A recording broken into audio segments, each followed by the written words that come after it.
OK, les amis. Donc, bonjour encore une fois. On va commencer. Bienvenue à tous à Connexion Nord à la maison.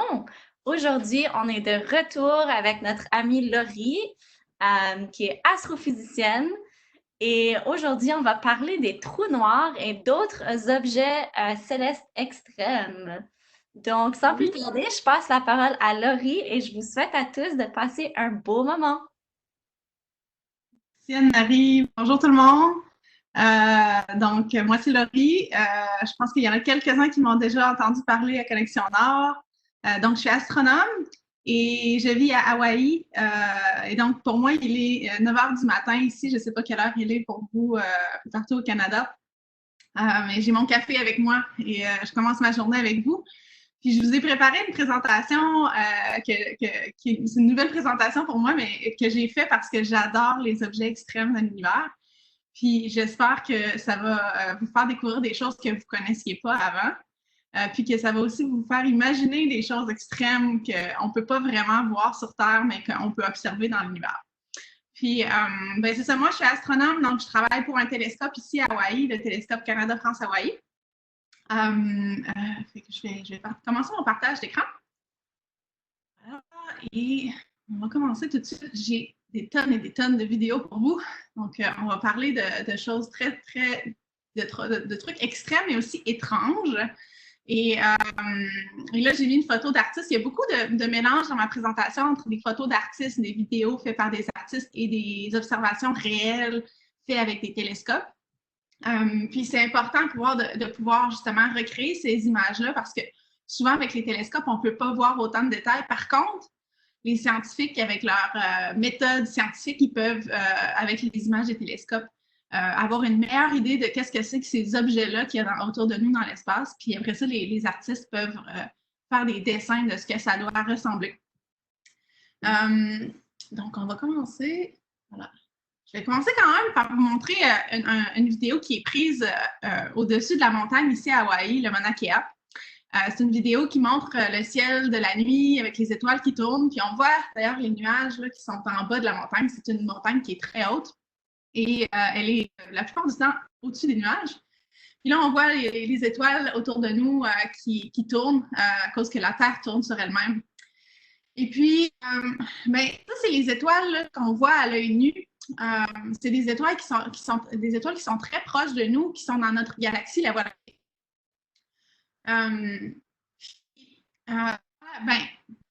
Très proche de nous, bien sûr, c'est bien les planètes du système solaire, notre étoile, le Soleil.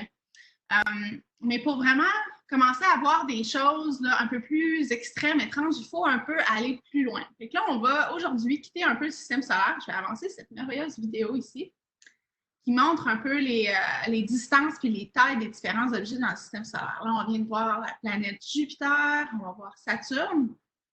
Et là, on quitte le système solaire tranquillement. On voit les limites du système solaire ici qui sont le nuage, c'est le nuage de Oort avec les comètes. Ici, voilà, notre belle bulle. Et là, on continue et on s'éloigne. Puis, il y a quand même beaucoup d'objets extrêmes qui sont dans notre galaxie, dans la Voie lactée, fait qu'ils sont un peu comme dans notre voisinage, si on veut. Là, on voit des étoiles, du gaz. Mais on va voir aujourd'hui qu'il y a des étoiles qui sont énormes, des étoiles supermassives. Il y a aussi des trous noirs dans notre galaxie. Puis après ça, on va regarder des objets qui sont dans d'autres galaxies autour de nous qui sont encore plus extrêmes. Des trous noirs encore plus massifs, par exemple. Là, on va quitter notre galaxie. Voilà, ça c'est la Voie lactée. Donc, dans la Voie lactée, on a des milliards d'étoiles. On est une étoile parmi ces milliards-là, le Soleil. Puis, autour de la Voie lactée, il y a des milliards et des milliards de galaxies aussi qui contiennent elles-mêmes des milliards d'étoiles. Fait qu'il y a tellement de choses dans l'univers, tellement d'objets différents que c'est pas étonnant qu'on ait découvert des choses vraiment, vraiment extrêmes à l'intérieur de tout ça. Ça, c'est la galaxie Andromède, la première grosse galaxie près de nous. Fait que la plupart des gens sont familiers avec certains objets comme les étoiles, parce qu'on les voit à l'œil nu. On connaît aussi les planètes du système solaire, les lunes ou les satellites de ces planètes-là qui tournent autour des planètes. On connaît aussi les comètes, les astéroïdes, parce qu'on voit des étoiles filantes qui sont des astéroïdes qui tombent sur Terre. On voit aussi des fois les comètes qui approchent le Soleil, puis on peut les voir à l'œil nu dans le ciel parfois. Mais là, aujourd'hui, on va aller voir des objets encore plus étranges. Donc, on va regarder plus particulièrement, là, on connaît des nébuleuses de gaz, on connaît des amas d'étoiles, on a vu c'était quoi les galaxies avec des milliards d'étoiles. Mais on va aller voir qu'est-ce que c'est les pulsars et les étoiles à neutrons. Là, j'ai une petite image ici. On va aller voir c'est quoi des quasars, c'est quoi un trou noir.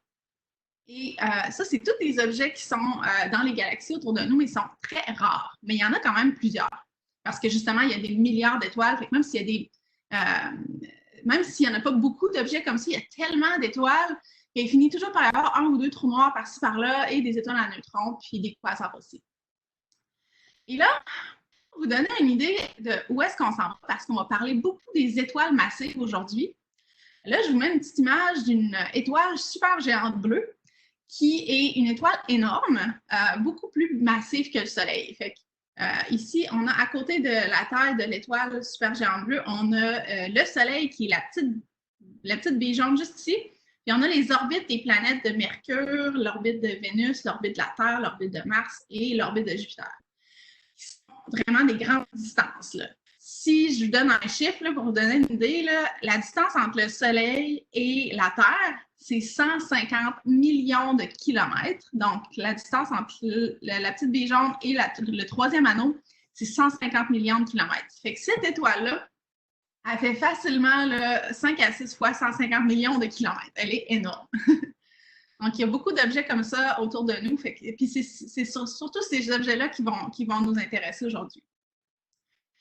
Et là, je vous montre, avant qu'on rentre dans les détails, une image d'Andromède. Ça, c'est notre galaxie voisine. Et j'aime ça montrer cette image-là parce que, vous voyez, il y a plein d'étoiles partout sur toute l'image. Les étoiles qu'on voit bien, là, qui sont rouges, bleues, de toutes les couleurs, ça, c'est en fait des étoiles qui sont dans notre galaxie, la Voie lactée. C'est juste qu'elles sont entre nous et Andromède. Fait que quand on regarde vers Andromède, on voit beaucoup d'étoiles de notre galaxie. Et après ça, on voit Andromède qui est vraiment là, ici, le bel anneau là. Et dans Andromède, toute cette galaxie-là est à peu près aussi grosse que la Voie lactée. Puis l'espèce de voile de lumière que l'on voit, ça, c'est toutes ces étoiles. Puis il y en a tellement, il y en a des milliards, que ça a l'air d'être comme une espèce de voile de lumière. Ça crée une espèce de voile de lumière. Mais il y en a des tonnes. Donc, on peut s'imaginer qu'à travers toutes ces petites étoiles-là, justement, il y en a plusieurs étoiles supermassives comme notre super géante bleue qu'on a vue. Et là, ce qui est important pour aujourd'hui de comprendre qu'est-ce qui va affecter les objets célestes extrêmes, il va y avoir certaines forces, des forces qu'on appelle les forces fondamentales, c'est les forces de l'univers, qui, c'est des choses qu'on ne peut pas voir à l'œil nu. Hein. Une force, c'est quelque chose qu'on ne peut pas voir, mais qui agit sur les objets autour de nous. La force qu'on va regarder le plus aujourd'hui, c'est la force de la gravitation. Donc, la force de la gravité, je vais en parler un peu plus bientôt, c'est vraiment la force qui fait que la matière attire la matière. Pourquoi la Terre tourne autour du Soleil, pourquoi la Lune tourne autour de la Terre, pourquoi nous, on est rivés sur Terre, nos pieds sont rivés sur Terre, c'est vraiment la force de la gravité. Puis c'est aussi la même force qui fait que les galaxies se forment et que les étoiles à l'intérieur des galaxies tournent autour du cœur de la galaxie. Puis ensuite, bien, on a la force des aimants, l'électromagnétisme. Puis ça aussi, c'est une force qui est super importante pour les objets qu'on va regarder aujourd'hui. Donc, les aimants, les pôles sud, pôle nord, la force magnétique du champ terrestre qui fait qu'on peut regarder où est le pôle nord ou le pôle sud avec une boussole. Ça, c'est une force qui est aussi super importante pour nous aujourd'hui. Et donc, on va commencer par regarder c'est quoi une étoile.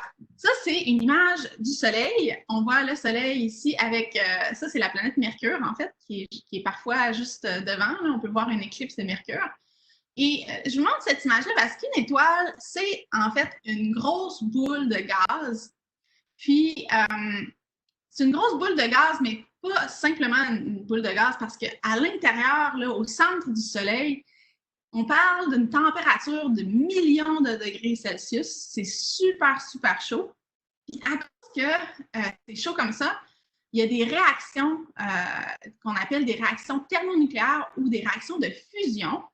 Donc, les petites particules à l'intérieur du Soleil se fusionnent entre elles pour former des particules de plus en plus grosses. Et ça crée beaucoup d'énergie. Et c'est pour ça qu'une étoile, ça brille. C'est l'énergie de la fusion des particules des atomes à l'intérieur de l'étoile qui fait cette énergie-là. Une étoile, c'est tellement gros comparé à une planète. Là, on voit Mercure ici, mais en fait, le Soleil est énorme comparé à Mercure.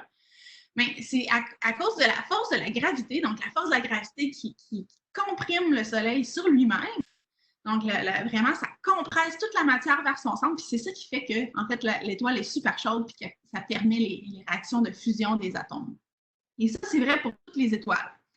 Donc, il y a la force de la gravité qui comprime l'étoile, puis ensuite, il y a beaucoup d'énergie qui est produite à l'intérieur de l'étoile, et ça fait une espèce d'équilibre, ce qui permet à l'étoile de briller, d'exister, puis d'avoir cette belle forme ronde, là. La force de gravité, c'est toute la matière de l'univers est affectée par cette force-là. Le Soleil est affecté, la Terre est affectée. C'est pour ça que, justement, la Terre est attirée vers le Soleil et c'est aussi la raison pour laquelle la Terre est en orbite autour du Soleil. La Terre et la Lune ont le même effet. Donc, la Lune est attirée par la Terre est aussi attirée par la Lune. Nous, on est sur Terre, on est attirés par la Terre. Puis, si on serait sur la Lune, on serait aussi attiré par la Lune, mais un petit peu moins, comme les astronautes, quand ils marchent sur la Lune, on les voit un peu sautiller. Puis, dans l'univers, il y a des objets qui sont super, super massifs. Et là, je vous parle, par exemple, je montre une image d'un artiste d'un trou noir. Les trous noirs, il y en a des énormes dans l'univers qui sont plusieurs de millions de fois la masse du Soleil. Et ces objets-là sont tellement massifs que la force de gravité est tellement forte qu'il n'y a rien qui peut vraiment s'échapper d'un trou noir. Donc, c'est pour ça qu'on les appelle les trous noirs, en fait, parce que même la lumière n'est pas capable de sortir de la force de gravité d'un trou noir.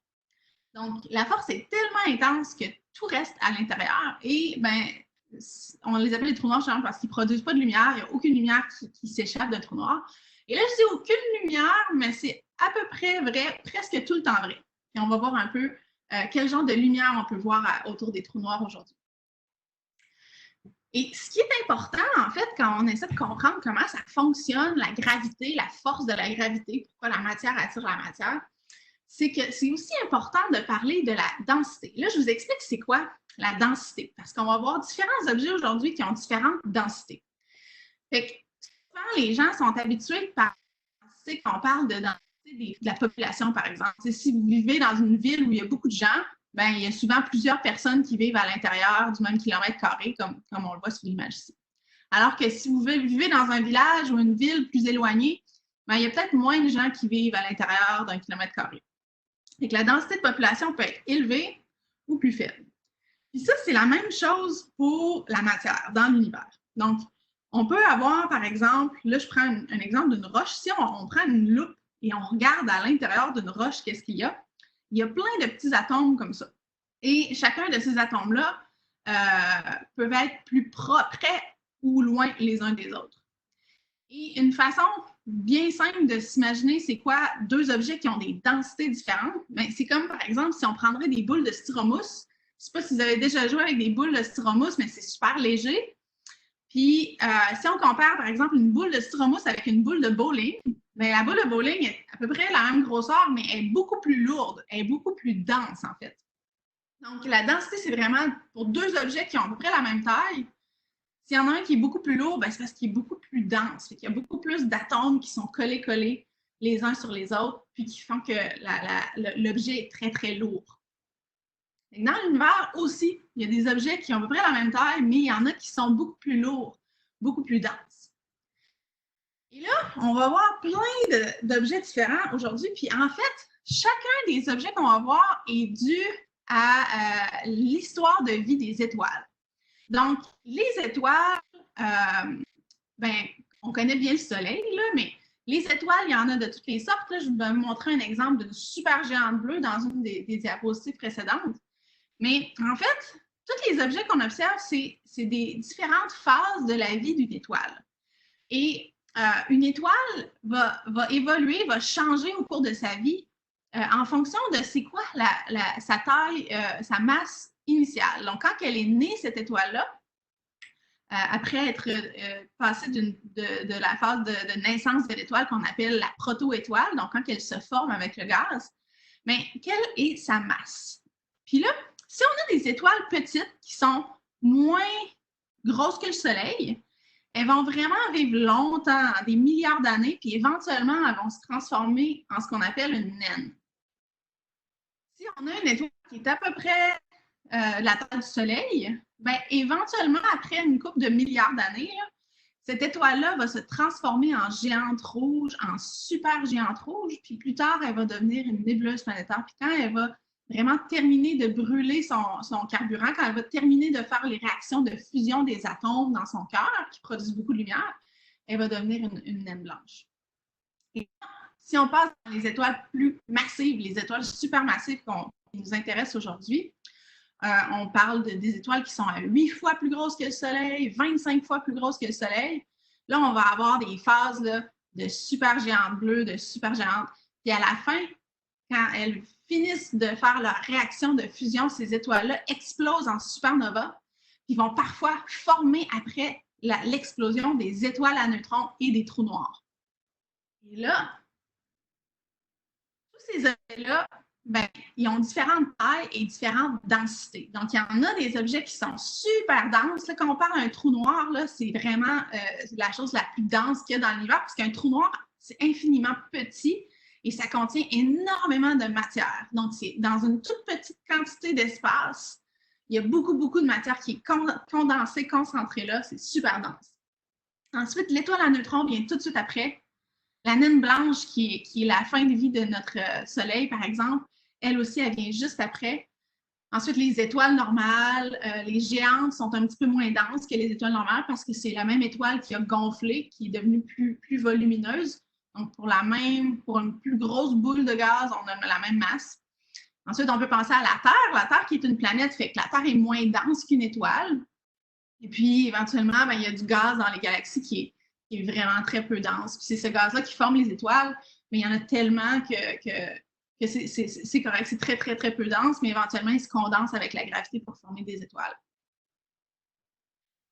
Donc là, on va commencer par la naine blanche. On va aller regarder qu'est-ce qui se passe avec un soleil. Donc, le soleil va éventuellement gonfler pour devenir une géante.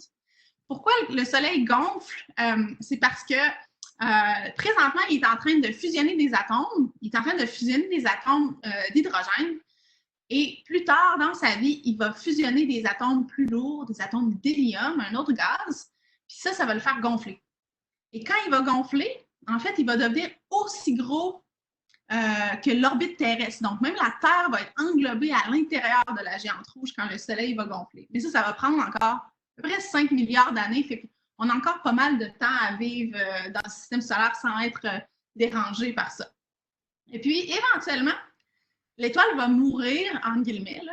Elle va se mettre à pulser, elle va expulser du gaz autour d'elle, elle va former des nébuleuses planétaires comme ça. Et là, j'ai des belles images de nébuleuses planétaires qu'il y a dans notre Voie lactée. Ça, c'est une nébuleuse planétaire près de nous. Il y en a une autre ici. Il y en a de toutes les formes, de toutes les couleurs des nébuleuses planétaires. Donc, c'est vraiment une étoile qui a arrêté de faire la fusion puis qui a expulsé beaucoup de matière dans l'espace. Encore une autre ici. Et la naine blanche qui est au centre de cette nébuleuse planétaire-là, c'est cet objet-là. Ça produit encore de la lumière. Sa taille est à peu près aussi grosse que la Terre, donc c'est rendu pas mal plus petit. Là. Tu sais, quand on passe de la taille du Soleil à ça, donc il reste vraiment juste le cœur de l'étoile.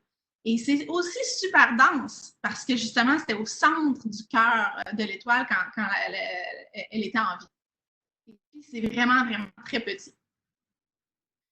Et j'ai une petite vidéo qui montre parfois, dans l'univers, on a des systèmes qu'on appelle des systèmes à 2 étoiles, des systèmes binaires. Ces systèmes-là, parfois, il y a une naine blanche et il y a une étoile qui tourne l'une autour de l'autre. Et ça arrive que, à cause que la naine blanche, elle est super dense, elle se met à aspirer la matière de l'étoile, son compagnon. Donc, tranquillement, là, elle aspire la matière du compagnon. Et elle peut aussi devenir éventuellement un trou noir. Et elle peut le faire juste si elle accumule assez de matière. Donc, ça arrive aussi qu'on observe ça dans les galaxies autour de nous. C'est des supernovas aussi, mais différentes parce qu'elles sont produites par des systèmes à 2 étoiles comme ça, dont l'une des 2 étoiles se fait vraiment aspirer par la naine blanche. Maintenant, on va aller regarder quand on a des étoiles plus massives que le Soleil qui font justement les explosions de supernovas à la fin de leur vie. Et on va commencer par celles qui forment des étoiles à neutrons. Donc, qu'est-ce qu'une étoile à neutrons? Et comment ça se produit tout ça. Donc, une étoile à neutrons, là on est vraiment dans un régime là, où l'étoile, elle est super petite. Une étoile à neutrons, là, ça n'a que quelques kilomètres de diamètre. Fait, dans le fond, là, ça peut être, on pourrait comparer ça, mettons, à la distance entre 2 villes ou la distance entre quelques villages. Donc, imaginez-vous là, une étoile qui a à peu près quelques kilomètres de diamètre. Et si on compare, par exemple, la Terre, là, je vous disais qu'une naine blanche, c'est à peu près la même taille que la Terre. Là, on est sur la surface du Soleil, fait que c'est beaucoup plus petit que le Soleil. L'étoile à neutrons, c'est tout petit, donc quelques dizaines de kilomètres. Donc, vous pouvez vous imaginer vraiment la distance entre 2 villes sur la Terre. Et c'est une étoile qui tourne sur elle-même plusieurs fois par seconde. Donc, on a là, des étoiles à neutrons là, pour lesquelles les astronomes ont mesuré que l'étoile tournait 200 fois par seconde sur elle-même. Imaginez-vous une boule de matière de plusieurs kilomètres de diamètre qui tourne sur elle-même plusieurs fois par seconde. C'est complètement fou comme objet. Et ça, en plus, ces objets-là, ils produisent des jets de matière, là, on les voit ici sur l'image, qui tournent, puis parfois, ça fait comme une espèce de laser. Okay? Et parfois, la Terre est dans le faisceau du laser. Donc, on est aligné avec l'étoile. Et ce qu'on voit quand on observe une étoile comme ça, puis on est dans le faisceau du laser, c'est comme un flash. On voit un flash de lumière arriver sur nous. Et c'est pour ça qu'on les appelle parfois des pulsars. C'est que dans le fond, la Terre est située beaucoup plus loin. Et là, on va voir le faisceau laser quelques fois par seconde, on va voir le faisceau laser sur notre télescope. Et ça va flasher. Et qu'on les a appelés les pulsars. Ensuite, ces mêmes étoiles-là, les étoiles à neutrons ou les pulsars, parfois, on les appelle des magnétars. Et des magnétars, c'est une étoile à neutrons qui a des propriétés encore plus étranges, dans le fond. C'est une étoile qui a un champ magnétique comme la Terre, mais un champ magnétique super puissant. Fait que, juste pour vous donner une idée, le champ magnétique de la Terre qui contrôle nos boussoles, là, qui fait qu'on peut trouver le nord avec une boussole, il y a une certaine force. Hein? Ben, ces étoiles-là, si je comparais la force du champ magnétique de ces étoiles-là, il est un quadrillion de fois plus fort que le champ magnétique de la Terre. Et là, un quadrillion, c'est un chiffre énorme. C'est en fait 1 million de milliards de fois plus grand que le champ magnétique de la Terre. S'il y avait un magnétar pas loin du système solaire, là, son champ magnétique serait assez puissant pour effacer toutes les cartes vidéo, toutes les cartes d'ordinateur, parce que je ne sais pas si vous saviez que les aimants, ça peut être dangereux pour les cartes de crédit, les ordinateurs, toutes les choses qui contiennent de l'information, l'électronique. Mais les champs magnétiques peuvent perturber les appareils électroniques. Ben, ce magnétar-là, s'il serait près de nous, il perturberait tous les appareils électroniques et les cartes de crédit des gens.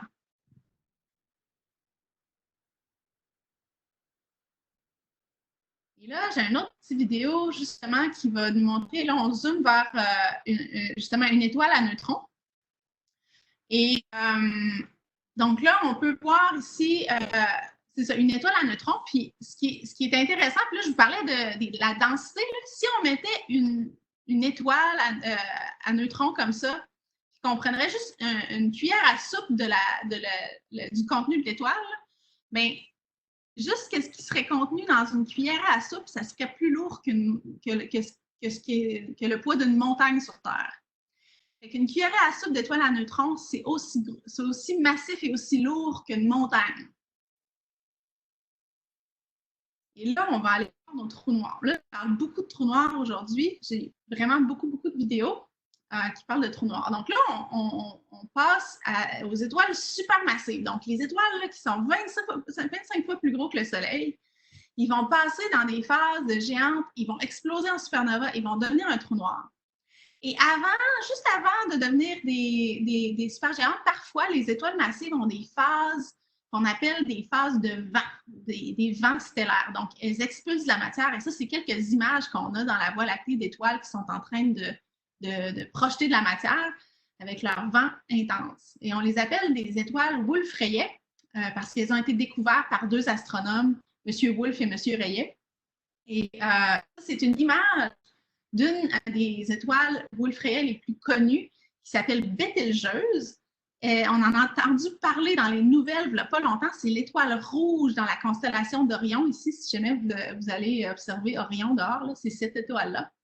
Donc, Bételgeuse, elle est en train justement de faire beaucoup de poussière et d'expulser de la matière autour d'elle. Et ensuite, quand ces étoiles-là arrivent vers la fin de leur vie, bien, elles explosent en supernova et là, produisent des nébuleuses comme celle-ci, donc vraiment des nébuleuses de supernova. On les appelle des rémanents de supernova. Et quand ça arrive, ça peut arriver dans notre galaxie, ça peut arriver dans d'autres galaxies, la lumière qui est produite par l'explosion, ça c'est une supernova dans une galaxie proche de nous, la lumière qui est produite par l'explosion est plus intense que la lumière de toute la galaxie. Fait que juste là, le point de l'explosion est plus lumineux que toute la galaxie entière avec ses milliards d'étoiles. Et là, ces explosions-là vont produire des trous noirs. Mais là, on parle de trous noirs, des petits trous noirs, hein, parce que c'est juste une étoile qui explose et qui fabrique un trou noir. Et ces trous noirs-là, si on regardait, on comparait leurs dimensions, bien, il serait à peu près de la taille de la ville de New York. Donc là, on a un trou noir, là, comme par exemple le Soleil, lui, si jamais on le condenserait pour faire un trou noir, il serait à peu près gros comme la ville de New York. Et puis, si on voulait condenser la Terre pour fabriquer un trou noir, il faudrait la condenser à l'intérieur d'une peanut pour avoir la même densité qu'un trou noir. C'est vraiment des objets super denses. Et là, oui, j'ai une petite vidéo ici qui montre justement les trous noirs. C'est vraiment, ça ne produit pas de lumière. Et puis, on peut vraiment s'imaginer au moment de l'explosion que l'étoile, elle s'effondre sur elle-même. Vraiment, toute la matière de l'étoile s'effondre. Et là, ça produit une énorme explosion. Puis au cœur de cette explosion-là, vraiment au centre, bien là, on a le trou noir qui s'est formé.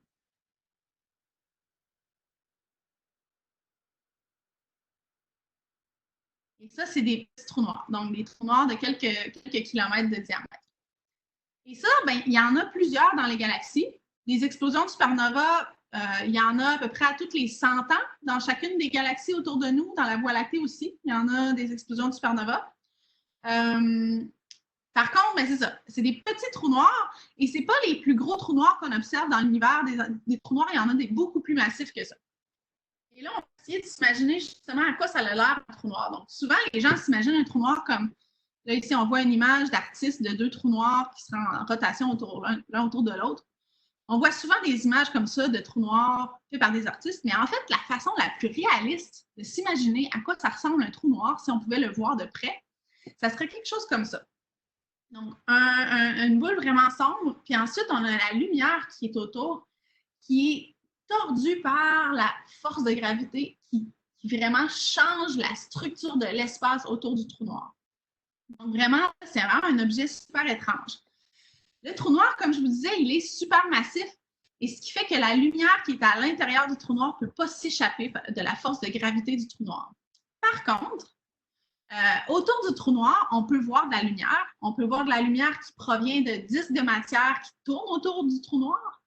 On ne peut pas voir ce qu'on appelle la singularité, qui est le centre du trou noir. L'horizon ou l'horizon des événements, qui est vraiment la limite où la lumière ne peut pas s'échapper. elle, on peut comme la voir parce que justement, c'est une limite où il n'y a pas de lumière. Puis ensuite, il y a la sphère de lumière qui est l'anneau de lumière autour du trou noir. Et ça, c'est vraiment un endroit super étrange parce que, comme je vous disais, là, le trou noir est super massif et il change la structure de l'espace autour de lui. Il courbe l'espace, ce qui fait que si la lumière arrive là, tout près de la surface du trou noir et juste pas assez pour tomber à l'intérieur, parce que si elle tombe à l'intérieur, c'est terminé, on ne la voit plus. Mais si la lumière passe juste sur la distance là, de la sphère de la lumière, là, juste après l'horizon des événements, mais cette lumière-là va se mettre à tourner autour du trou noir à cause que justement la forme de l'espace autour du trou noir est complètement recourbée. Et ça se fait dans toutes les directions autour du trou noir. Mais croyez-le ou non, il y a un énorme télescope qui est constitué de 8 différents télescopes sur Terre qui s'appelle le télescope de l'horizon des événements, qui a essayé d'observer justement un trou noir pour vrai. Donc, pas vraiment faire des images d'artistes, mais vraiment de faire une observation d'un vrai trou noir. Et ils ont réussi à observer un trou noir super massif à l'intérieur de la galaxie M87. Ça, c'est la galaxie M87 ici, qui est une belle galaxie elliptique. Et quand ils l'ont regardé pendant des mois. Et après des mois d'observation, ils ont réussi à voir la sphère de lumière autour de ce trou noir-là, qui est gigantesque. C'est un trou noir de milliards de fois de la masse du Soleil. Et ça, c'est une simulation de ce qu'il aurait dû observer. Et ça, c'est l'observation réelle. Mais c'est parce que, dans le fond, les caméras, ils ne sont pas capables de voir avec autant de détails, là, parce que cette galaxie-là, elle est très, très loin. Mais quand même, ils ont réussi à voir exactement ce qu'ils pensaient avec vraiment la sphère de lumière autour du trou noir. Et ce trou noir-là, il est plusieurs milliards de fois la masse du Soleil. Donc, ce n'est pas un trou noir de supernova d'étoiles. C'est un trou noir qui s'est formé autrement parce qu'il est tellement gros, il contient des milliards de fois la masse des étoiles. Et ça, c'est un mystère encore. Les astronomes ne savent pas comment ces trous noirs-là, de milliards de fois la masse des étoiles, peuvent se former dans l'univers. Et oui, donc, quand on regarde d'ailleurs la galaxie M87, on voit, si on regarde de plus près, on voit un jet de matière, comme un laser, comme quand on regardait les étoiles à neutrons, un jet de matière qui sort de la galaxie comme ça, qui est dû d'ailleurs à la présence de ce trou noir-là supermassif. Puis ce trou noir-là, si on essaie de calculer sa distance, il est beaucoup plus gros que les petits trous noirs stellaires qui font quelques kilomètres de diamètre. Il est en fait plus gros que le système solaire au complet. Donc, c'est vraiment un énorme trou noir. Et là, juste pour vous montrer une idée des distances, on parlait des petits trous noirs stellaires qui sont gros comme peut-être la ville de New York. On a la Terre qui est tout petite par rapport au Soleil. On a le Soleil qui, par rapport à Bételgeuse, l'étoile justement qui est en train d'expulser de la matière, qui est aussi tout petit par rapport à Bételgeuse.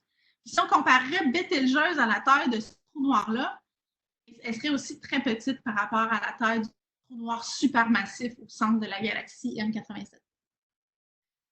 Et là, avant de rentrer dans les trous noirs supermassifs, je veux quand même vous montrer d'autres objets que je trouve super intéressants. Ça, c'est une vidéo qui montre justement 2 étoiles qui tournent une autour de l'autre, mais qui se touchent. Et ça arrive de voir des objets comme ça. Elles ont la même enveloppe, mais c'est vraiment 2 étoiles distinctes. Et éventuellement, elles vont se fusionner. Mais parfois, on les observe comme ça, quand elles sont encore en train de tourner l'une autour de l'autre. Et quand elles se fusionnent, on appelle ça des blue stragglers, c'est des étoiles bleues. Elles sont plus bleues qu'elles devraient. Puis c'est justement parce qu'elles sont le résultat de la collision de 2 étoiles. Soit les 2 étoiles sont littéralement rentrées en collision comme ça, ou encore les 2 étoiles tournaient l'une autour de l'autre, puis éventuellement sont entrées en collision pour former l'étoile bleue. Ça, c'est une image justement d'un amas d'étoiles, puis tous les petits cercles qu'on a entourés ici, c'est justement des étoiles qui se sont fusionnées comme ça pour être bleues. Et des étoiles qui tournent l'une autour de l'autre, je vous disais, il y en a énormément. C'est très fréquent. En fait, je pense que c'est 70% de toutes les étoiles de l'univers sont dans des systèmes doubles. Puis il y en a qui sont extrêmes. Et là, je vous montre, ça c'est la galaxie le grand nuage de Magellan, qui est une galaxie très proche de nous. Et il y a une région de formation d'étoiles ici. Et là, je vais zoomer sur cette région-là et on va aller regarder l'amas d'étoiles ici. Et dans cet amas-là, il y a les 2 étoiles les plus massives connues qui sont en plus dans un système binaire, l'une autour de l'autre. Et ces 2 étoiles-là font 150 fois la masse du Soleil. C'est des étoiles vraiment énormes, donc des super géantes bleues qui tournent l'une autour de l'autre. Et parfois, quand il y a des systèmes comme ça, certaines étoiles échangent de la matière l'une avec l'autre.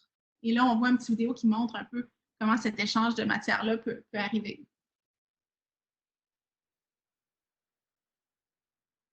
Et puis là, c'est une petite vidéo qui montre justement quand ça se fusionne. Donc, quand les étoiles tournent l'une autour de l'autre, puis éventuellement, elles se fusionnent pour former une étoile. Puis là, croyez-le ou non, ça arrive, même si c'est des objets rares, ça arrive que des étoiles à neutrons ou des trous noirs fassent des systèmes comme ça, des systèmes à 2 corps et fusionnent. Et quand c'est des étoiles à neutrons qui rentrent en collision, là, on voit une vidéo, là, dans cette vidéo-là, c'est des étoiles à neutrons qui entrent en collision. Ça fait une collision, là, une explosion incroyable. Et quand on observe cette collision-là, on appelle ça une kilonova. Ça produit tellement d'énergie, c'est plus qu'une supernova. Et ça arrive qu'on va avoir justement là, des jets de matière qui vont être dirigés vers la Terre et on va voir plein de lumière tout d'un coup qui arrive d'un seul endroit. Et on sait qu'il y a eu une kilonova. Et il y a une autre façon qu'on peut détecter ces collisions-là, surtout quand c'est des collisions d'étoiles à neutrons et des collisions de trous noirs. Et on fait ça avec un laboratoire qui s'appelle LIGO. Et c'est cette petite bâtisse-là avec ces grands tubes ici qui est un laboratoire qui permet de détecter ces collisions-là. Et ce que ce laboratoire-là détecte, en fait, c'est ce qu'on appelle des ondes de gravité, donc des ondes gravitationnelles.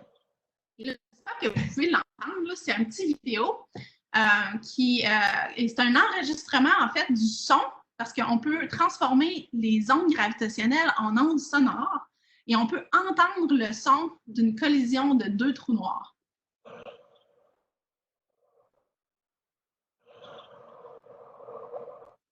J'espère que vous pouvez l'entendre. Ça fait un petit whoop. C'est très, très, très rapide. C'est une fraction de seconde. Et ça, c'est 2 trous noirs qui sont entrés en collision. Et vraiment, ce détecteur-là, ce laboratoire-là détecte les ondes de gravité qui sont produites par la fusion. Et quand il y a 2 étoiles à neutrons ou 2 trous noirs qui se collisionnent, ça produit beaucoup de matière dans l'espace. Et je ne sais pas si vous saviez, mais par exemple, la matière comme l'or, qui est vraiment un élément lourd, l'or, la majeure partie de l'or qui est produite dans l'univers, elle est produite par des collisions d'étoiles à neutrons. Donc, il a fallu justement que dans notre galaxie, il y ait plusieurs étoiles à neutrons qui entrent en collision pour fabriquer l'or qu'il y a sur notre planète. Et là, c'est ça, le laboratoire de LIGO qui détecte justement les ondes de gravité qui sont produites par les collisions d'étoiles à neutrons et les collisions de trous noirs. Ils ont détecté justement une collision d'étoiles à neutrons dans une galaxie lointaine. Puis ça, on voit la petite vidéo, c'est les 2 étoiles à neutrons là, qui tournent autour l'une de l'autre et autour du centre de la galaxie. Et quand elles sont entrées en collision, eh bien, LIGO a aussi détecté un signal et là, on va entendre le son de cette collision-là. Et vous allez voir, là, les étoiles à neutrons, c'est un petit peu différent. Je vais rejouer la vidéo, là. Donc, le son est plus long. Hein? Je ne sais pas si vous avez entendu, ça fait vraiment un wouh. Mais quand c'est plus long comme ça, les gens de LIGO sont capables de savoir justement que c'était une collision d'étoiles à neutrons qui s'est passée vraiment dans cette galaxie-là. Et là, oui, donc, les jets de matière. Là, on retourne à nos trous noirs, là, vraiment, parce que je veux vous parler des trous noirs stellaires, des trous noirs supermassifs. Et tu sais, je vous disais, il y a des jets de matière parfois qui sortent des trous noirs. On en a vu un là, dans l'image de la galaxie M87. Et pour faire qu'un trou noir, en fait, produise des jets de matière, il faut qu'il y ait de quoi qui tombe dedans. Il faut qu'il y ait de la matière qui tombe dans le trou noir. Et quand cette matière-là tombe vers le trou noir, c'est là qu'il peut y avoir un jet super énergétique de matière qui sort du trou noir. Et mais ça, on en observe dans les trous noirs près de nous, on en observe surtout dans les trous noirs qui sont au centre des galaxies, des trous noirs supermassifs. Et bon, ça, c'est une image d'artiste d'un trou noir au centre d'une galaxie avec un jet de matière. Mais on en observe là, des galaxies pas loin de nous qui ont ces propriétés-là. Et là, vous pouvez vous imaginer, si on était capable de le voir, là, ça, c'est une vidéo d'artiste qui montre à quoi ça devrait ressembler. Donc, on a un trou noir, on a de la matière qui tombe vers le trou noir et ça produit ces énormes jets de matière comme des lasers qui sortent du trou noir. Et ça, on appelle ça des quasars. Quand c'est des trous noirs supermassifs au centre des galaxies qui sont actifs, qui sont en train d'engloutir de la matière, bien là, ils s'allument, ça fait vraiment, vraiment beaucoup d'énergie et on les voit à très, très grande distance. Donc, un quasar, c'est une galaxie qui a un trou noir au centre avec son jet de matière. Et des quasars, en fait, on connaît les quasars depuis très peu de temps. La première fois qu'on a observé justement ces objets-là, on les a vus sur des images d'astronomie. Donc, ça, c'est une image avec des étoiles. Et ce petit point rouge-là, c'est un quasar. Ça a l'air de rien, hein? Ça a l'air d'une autre étoile. Et c'est pour ça, d'ailleurs, qu'on les a nommés quasars. C'est pour quasi-star, ou presque une étoile, en fait. Ça veut dire presque une étoile. Mais quand on se met à regarder en détail la lumière qui vient de ce petit point-là, bien, c'est là qu'on se rend compte, en fait, que ce n'est pas une étoile. Puis parfois, on va même voir les jets de matière. Ça, c'est une image un peu plus précise d'un quasar. On voit le jet de matière qui sort. Et ça, là, ce petit point-là est tellement lumineux. C'est plus brillant que tout. En fait, et si la raison pour laquelle on le voit sur cette image-là et on a l'impression que ce n'est pas si lumineux que ça, c'est juste parce que cette galaxie-là, elle est excessivement loin de nous. Et ces objets-là, les quasars, il y en a qui sont observés dans l'univers partout autour de nous. Et c'est des objets qui sont très vieux et qui se sont formés au tout début quand les galaxies dans l'univers se formaient avec le gaz. Donc, la force de la gravité, ça permet de former des galaxies, mais ce n'est pas nécessairement facile d'expliquer comment des trous noirs de plusieurs milliards de fois la masse du Soleil se forment dans l'univers. Donc, les scientifiques ont fait des simulations. Ils ont découvert que peut-être ces trous noirs-là se sont formés au début de l'histoire de l'univers avec la matière. Et au lieu de former une étoile qui d'abord brille puis ensuite explose en supernova, mais ces trous noirs-là se seraient formés directement à partir du gaz qui se serait effondré à cause de la force de la gravité pour former directement un trou noir supermassif. Donc, ça, c'est les trous noirs à l'intérieur des quasars. Et dans notre galaxie, là, j'ai une petite vidéo. Là, on va zoomer à l'intérieur du centre de la Voie lactée. On regarde et je vais avancer la vidéo parce que je vais avoir le temps de vous montrer tout ça. Là, on va vers le cœur de la galaxie, vers le cœur de la Voie lactée. On rentre à l'intérieur. Et là, vous voyez, ça, c'est les étoiles qui sont autour du centre. Là, qui flashouillent une fois de temps en temps. Ça, c'est notre trou noir à nous au centre de la Voie lactée. Et les étoiles autour du trou noir, on ne le voit pas très bien, mais les étoiles tournent autour du trou noir. Puis une fois de temps en temps, notre trou noir va absorber un petit peu de gaz par-ci, par-là, puis il va flashouiller, il va émettre un peu de lumière à cause qu'il absorbe du gaz. Et c'est pas un trou noir comme les quasars avec l'espèce de gros laser qui sort du trou noir. C'est vraiment différent parce qu'il n'est pas en train d'absorber plein de matière. Par contre, il est là. Et même si notre trou noir n'est pas super actif, il n'est pas en train de manger les étoiles, on sait que dans le passé de la galaxie, notre trou noir était en train de manger. Et on le sait à cause d'observations, justement, qui montrent que quand là, on a un jet de matière qui sort du trou noir, ça forme des espèces de bulles autour du cœur de la galaxie de chaque côté. Et ces genres de bulles-là, on en voit deux ici qui sont autour du centre d'une galaxie proche de nous, mais en fait, on les voit aussi autour du centre de la Voie lactée. Ça, c'est une image d'observation des télescopes. Et là, on voit nos deux bulles de gaz autour du centre de la galaxie. Donc, notre trou noir, puis ça, c'est ce que les scientifiques ont calculé, notre trou noir s'est mis à engloutir de la matière il y a environ 6000 ans. Donc, il y a 6000 ans, notre trou noir était actif il mangeait de la matière et il a créé 2 bulles de gaz comme ça autour du centre. Mais présentement, notre trou noir, il est assez tranquille. Donc ça, c'est une autre image d'un trou noir actif autour d'une galaxie près de nous. Ça, ben, ça se passe dans l'univers. Il y a plein de galaxies qui ont des trous noirs comme ça, qui sont actifs, qui sont en train de manger de la matière. Et quand ça se passe dans une galaxie, et là, cette petite vidéo-là montre, le trou noir, quand il réchauffe toute la galaxie, il est tellement puissant, ça réchauffe toute la galaxie. Et en réchauffant toute la galaxie et la poussière et le gaz à l'intérieur d'une galaxie, ben, ça empêche d'autres étoiles de se former avec le gaz. Donc, ça rend la galaxie un peu plus inerte. Il y a moins de nouvelles étoiles qui se forment. Donc, c'est vraiment des objets super puissants. Et puis, pour terminer, là, j'ai une petite vidéo qui montre, et là, je vais avancer parce qu'il y a des milliers d'objets connus. On va voir plein d'étoiles qu'on connaît de différentes tailles. Mais je voulais aussi vous le montrer parce que là, on voit des supergéantes bleues, on voit des étoiles massives. Et là, je vais avancer parce que vers la fin du petit vidéo, là, on commence à avoir des trous noirs. Donc, on voit aussi tous les trous noirs qui ont déjà été détectés. On ne les a pas nécessairement observés avec le télescope de l'horizon des événements comme celui que je vous ai montré. Mais on sait qu'ils sont là et qu'ils existent. Et il y en a des super gros. Et là, je vais aller vers la fin, vers les objets les plus massifs de cette petite vidéo-là. Oups. OK. Et c'est ça, parce que les plus gros objets que l'on connaît dans l'univers, ce sont les trous noirs. Et là, vous voyez, ça, c'est l'orbite d'Uranus. Il y a des trous noirs qui sont plus gros que l'orbite d'Uranus, que l'orbite de Neptune, que tout le système solaire, en fait. Et qui sont des milliards de fois la masse du Soleil.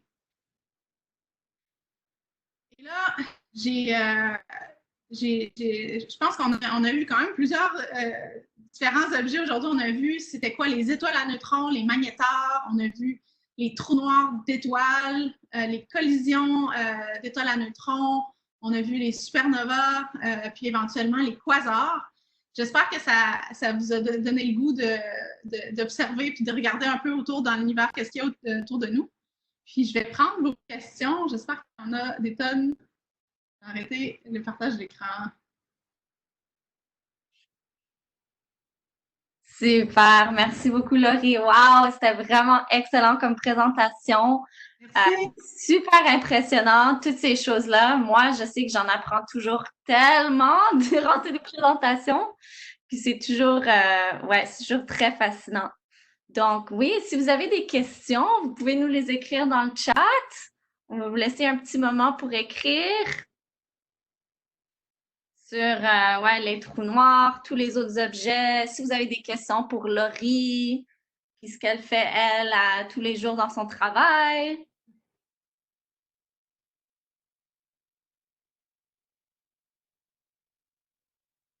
Ouais, moi, c'est pas trop loin de ma science parce que j'étudie justement les étoiles massives puis comment les étoiles se forment dans le gaz. Donc, moi, je regarde souvent des étoiles qui vont éventuellement exploser en supernova. Mais quand je les regarde, elles sont encore en train de briller. Très brillantes.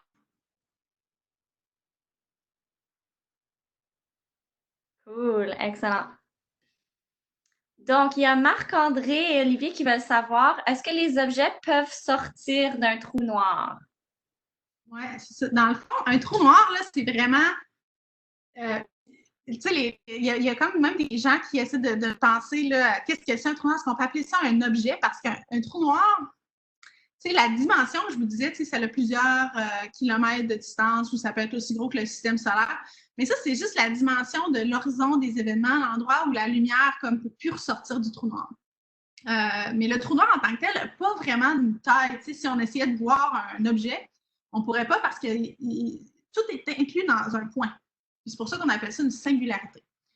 Quelque chose qui rentre à l'intérieur de l'horizon des événements, qui peut être aussi gros que le système solaire, là, dans le cas là, des trous noirs supermassifs, tout ce qui rentre à l'intérieur de l'horizon des événements ne peut pas ressortir. Et c'est là à jamais. Puis, il y a des gens qui essaient de voir comment est-ce qu'éventuellement, mettons, une petite quantité d'énergie ou de matière pourrait sortir du trou noir. Et c'est tellement improbable que, dans le fond, les gens essaient de calculer justement, si un trou noir pourrait perdre de la matière puis tranquillement s'essouffler, mais un trou noir pourrait perdre une petite particule une fois à toutes les quelques jours, quelques semaines. Mais c'est un trou noir qui a des milliards de fois de la masse du Soleil. Fait que même s'il perdrait une petite particule une fois de temps en temps, ça ne serait pas assez pour que le trou noir puisse s'essouffler. Fait que oui, c'est vrai qu'il y a des petites choses des fois qui sortent des trous noirs, mais c'est à peine comparé à la taille du trou noir.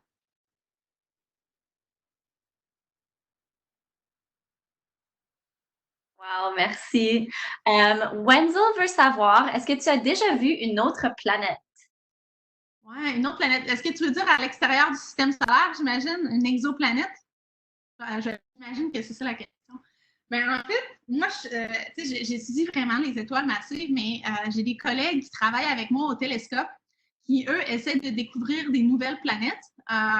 Puis, des planètes qui tournent autour d'autres étoiles, là, pas le Soleil. Puis aussi, ils essayent de découvrir s'il y aurait d'autres planètes dans notre système solaire qu'on n'aurait pas encore découvert. Parce que ça aussi, c'est possible qu'il y ait une planète plus loin que Neptune, plus loin que Pluton, qui était avant une planète, mais qui est maintenant une planète naine. Mais c'est pas impossible qu'encore aujourd'hui, on n'ait pas découvert une planète qui soit dans notre propre système. Puis la raison, c'est que une planète qui serait, mettons, plus loin que Neptune, elle reflèterait presque pas la lumière du Soleil parce qu'elle est trop loin.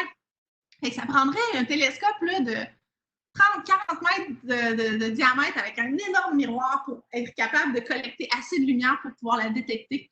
Puis, il faudrait savoir en plus où regarder parce qu'elle pourrait être n'importe où.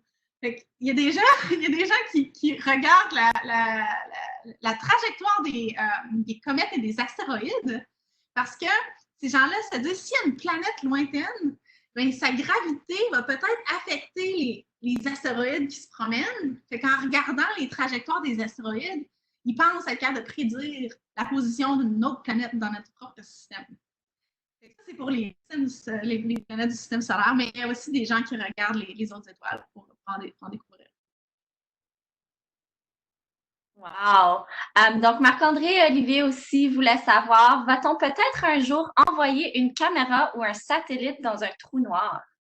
Ah, c'est une bonne question. Dans le fond, j'ai pas la distance exacte du trou noir le plus près de chez nous, là, mais ils sont quand même assez loin de nous, là, les trous noirs. Mais tu sais, admettons qu'on pourrait, là, on va essayer d'aller dans la science-fiction, admettons qu'on pourrait. Il y a un problème quand on veut envoyer des objets dans les trous noirs, des objets comme pour prendre des mesures. Et c'est un phénomène qu'on appelle, et là, ça a un drôle de nom, mais c'est un nom scientifique, hein, je vous le promets, ça s'appelle la spaghettification. OK? Et la spaghettification, c'est que quand tu t'approches d'un trou noir, la force de gravité est tellement grande que, mettons, là, je serais dans un saut d'astronaute et que je m'en irais vers un trou noir. La force de gravité que ma tête ressentirait versus mes pieds ne serait pas la même parce qu'il y a une toute petite différence de distance entre ma tête et mes pieds. Que, mettons que je suis en train de plonger vers le trou noir, ma tête serait tellement fort comparé à mes pieds, ça m'allongerait. Et n'importe quel objet qui s'en irait vers un trou noir se ferait étirer par la force de gravité qui n'est pas pareille au bout puis à la fin. Et là, tu t'étires comme ça. Et donc, ça serait difficile de garder un satellite ou une sonde en bon état jusque-là. En plus, une fois que tu te rends proche, là, dans le fond, tu commences à t'approcher de l'horizon des événements, qui est un endroit où la lumière tourne en cercle. La sphère de lumière, c'est vraiment où la lumière tourne en rond. Si quelqu'un serait à cet endroit-là, ben, tu es vraiment pris dans un cercle, tu tournes en rond. Puis l'espace-temps, la forme de l'espace est tordue, ce qui fait qu'en regardant devant toi, ce que tu vois, en fait, c'est derrière ta tête.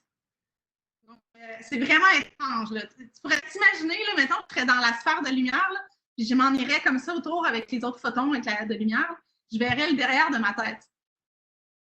C'est dur de s'imaginer comment on pourrait faire les choses proches d'un trou noir parce que tout est tellement différent.